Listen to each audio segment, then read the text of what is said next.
हरिवंश राय बच्चन साहब ने कहा था कि मन का हो तो अच्छा और ना हो तो बहुत अच्छा, क्योंकि जब हमारे मन का नहीं होता तो परमात्मा के मन का होता है और वो कभी किसी का बुरा नहीं करते। नमस्ते, मैं हूं आरजे कार्तिक, माय एफएम से। एक बड़ी छोटी सी कहानी एक राजा की, जिन्हें हर सुबह नाश्ते में फल लेना जो है पसंद था। हर दिन उनके लिए नए फल जो है लाए जाते थे। उनका सेवक जो है वो राजमहल में जो बगीचा था बड़ा सा, वहां पहुंचता था और जाकर के कोई भी एक फल अपनी पसंद से लेकर के आता था। राजा ने कहा था कि मुझे अपनी पसंद का फल नहीं खाना, आपको जो लाना है आप ला सकते हो। राजा बहुत व्यस्त रहता था, दिन भर जो है राजमहल के काम में जो उसका दिमाग लगा रहता था, उसे बाकी चीजों से लेना देना नहीं। लेकिन वो जो है बस अपने कार्य को लेकर के बड़ा जो है डेडिकेटेड था। उसे बाकी कोई मतलब नहीं था कि कैसे जो है वस्त्र होंगे, कैसा भोजन होगा। वो सब उसने अपने मंत्रियों पर, अपने सेवकों पर छोड़ रखा था। सेवक जाता, कभी अंगूर ले आता, कभी आम ले आता। एक दिन जब सेवक पहुंचा बगीचे में तो देखता है कि वहां पर 3 तरह के फल जो हैं तैयार हैं। अंगूर वहां लगे हुए हैं, नारियल वहां लगा हुआ है और आम भी वहां जो है तैयार था। सेवक ने सोचा कि क्या करें, तो उसने सोचा आज राजा साहब को थोड़ा प्रसन्न कर देते हैं। इसी भावना से वो तीनों फल लेकर के पहुंच गया।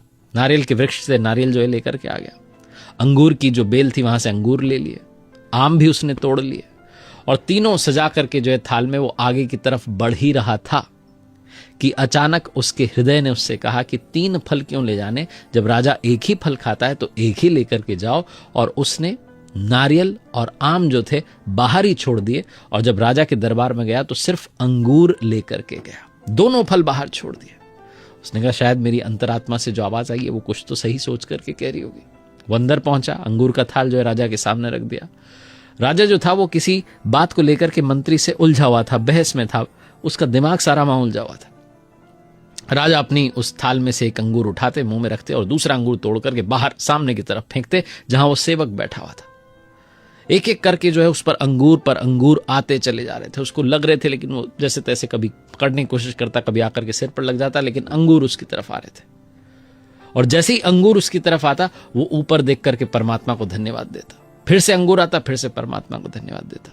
जब राजा की ये बहस पूरी हुई तो राजा ने नोटिस किया कि क्या हो रहा है, ये मैं क्या कर रहा हूं, पता नहीं मेरा दिमाग कहां खोया हुआ है, मैं बार बार अंगूर क्यों फेंक रहा हूं। और जब इस सेवक पर अंगूर जा रहा है तो ये ऊपर वाले को धन्यवाद क्यों दे रहा है। तो राजा ने कहा भाई ये क्या बात है, आप बार बार जो ऊपर वाले को धन्यवाद क्यों दे रहे हैं, अंगूर आ रहा है तो सेवक ने कहा कि राजा साहब आप बात समझे नहीं। आज जब मैं राजमहल के उद्यान में गया, बगीचे में गया, वहां पर 3 तरह के फल जो हैं तैयार थे। नारियल भी मैं लेकर के आया, आम भी मैं लेकर के आया और मैं अंगूर भी लेकर के आया। तीनों ही मैं लेकर के सजा करके आपके पास ला रहा था, लेकिन अंतरात्मा ने कहा कि अरे सिर्फ अंगूर ही ले जाओ, बाकी 2 बाहर छोड़ दो। मेरी अंतरात्मा ने, जो परमात्मा वहां बैठे हुए, उन्होंने कितना सुंदर मुझे संदेश दिया, कितना सुंदर उनका प्लान था। उन्हें शायद पता था कि आप बार बार फल मेरी तरफ फेंकोगे, अगर मैं नारियल लेकर के आता आप वो मेरी तरफ फेंकते, चोट लग जाती। अंगूर ही फेंक रहे हो, इसलिए बार बार परमात्मा को धन्यवाद दे रहा हूं। बहुत छोटी सी कहानी है।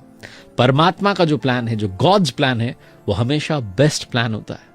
जाही विधि राखे राम ताही विधि रही है, यही ये छोटी सी कहानी सिखाती है। एक बार फिर से वही बात जो अक्सर आपसे कहता हूं, कर दिखाओ कुछ ऐसा कि दुनिया करना चाहे आपके जैसा। याद रखिए मेरी वेबसाइट rjkartik.in, जहां एक नया कोर्स हमने लॉन्च किया है, द आर्ट ऑफ स्पीकिंग, और साथ ही मेरी जो किताब है कर दिखाओ कुछ ऐसा, अब अंग्रेजी में भी उपलब्ध है, आप इसे सर्च कर सकते हैं। डू समथिंग दैट मैटर्स इस नाम से, Amazon, फ्लिपकार्ट पर।